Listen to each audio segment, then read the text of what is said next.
बेटा चोरी छोड़ दे, बाप ने इल्तिजा की, मगर बेटे ने ताना दिया, मैंने तो आपसे ही सीखा है। चोर बेटा ने बोला।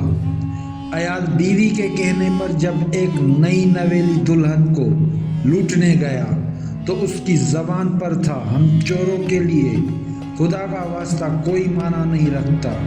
लेकिन जब उसने उस दुल्हन के हाथ से माँ की आखिरी निशानी छीनी तो अचानक उसके दिल पर एक ऐसी चोट लगी कि वो हार वापस रखकर सीधा अपने बूढ़े बाप के कदमों में गिर गया। देखिए एक बटदरम चोर को किस चीज ने तौबा पर मजबूर किया। अयाज खाना खाकर वो घर से निकला, जंगल में एक दरख्त के पीछे छुप गया। कुछ ही देर बाद एक शरीफ आदमी वहां से गुजरा। उसके हाथ में कपड़े में बंधी एक छोटी सी थैली थी।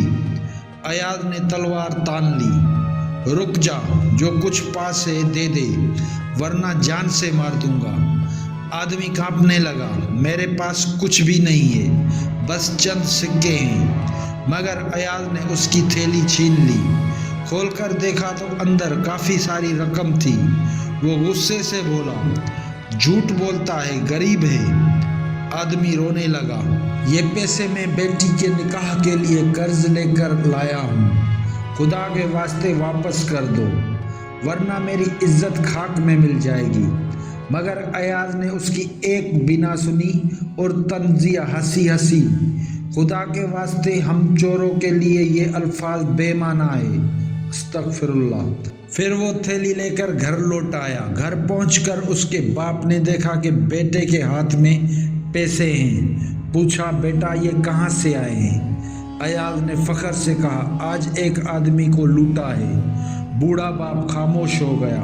उसने तौबा कर ली थी और अब नमाज रोज़े में ज़िंदगी गुजार रहा था। आहिस्ता से बोला, बेटा ये काम गलत है। जिसके पैसे तूने छीने हैं हो सकता है वो किसी मुसीबत में हो। चोरी गुनाह है, उससे बाज आ जा।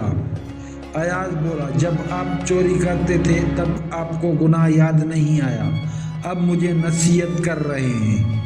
मैंने तो आपसे ही सीखा है ये काम। बाप के दिल पर शदीद चोट लगी, मगर नरमी से बोला, हाँ बेटा मैंने गुनाह किया था, मगर तौबा की है। चाहता हूँ तू भी बाज आ जा।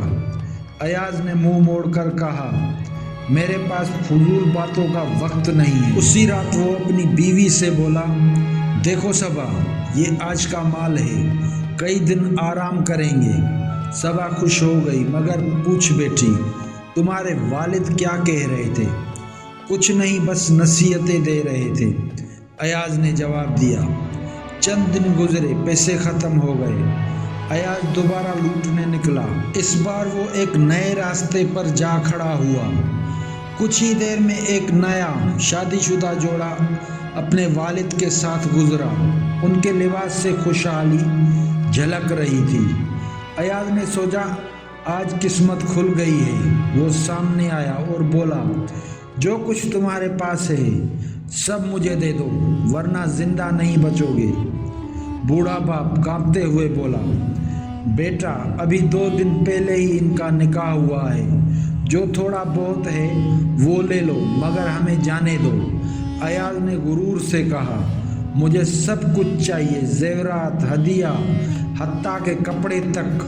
नई दुल्हन ने रोते हुए कहा, यह हार मेरी माँ की आखिरी निशानी है, वो अब इस दुनिया में नहीं है, खुदा के वास्ते उसे मत लो।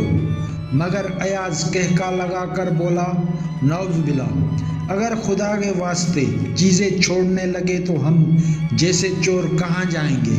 लड़की ने जिद की और हार देने से इनकार कर दिया। अयाज ने ज़बरदस्ती वो हार छीन लिया।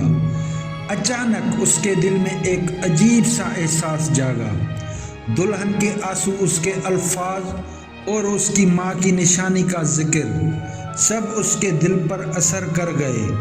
वो चंद लम्हे साकत खड़ा रहा। फिर जैसे किसी ने दिल बदल दिया हो, वो हार वापस लड़की के हाथ में रख दिया और बोला, ले जाओ, ये तुम्हारा हक है, मैंने तुम्हारा माल नहीं छीना। बूढ़ा बाप हैरान होकर बोला, بیٹا خدا تمہیں ہدایت دے۔ ایاز خاموشی سے وہاں سے چلا گیا۔ راستے میں اس کے قدم لرزنے لگے۔ گھر پہنچ کر سیدھا اپنے باپ کے قدموں میں گر گیا اور بولا، ابا آپ ٹھیک کہتے ہیں۔ آج مجھے احساس ہوا کہ چوری انسان کو بزدل اور بے بس بنا دیتی ہے۔ باپ کی آنکھوں میں آنسو آ گئے اور بولا، بیٹا اگر دل سے توبہ کر لی جائے تو خدا سب گناہ معاف کر دیتا ہے۔ ایاز فوراً سجدے میں گر گیا اور پوری رات سجدے میں گزاری۔ اگلی صبح وہ بازار گیا، سب سے معافی مانگی اور اپنی باقی زندگی محنت مزدوری میں گزارنے لگا۔ اس دن سے بستی کے لوگ کہا کرتے تھے، جب چور بھی توبہ کر لے تو خدا اس کے نصیب بدل دیتا ہے۔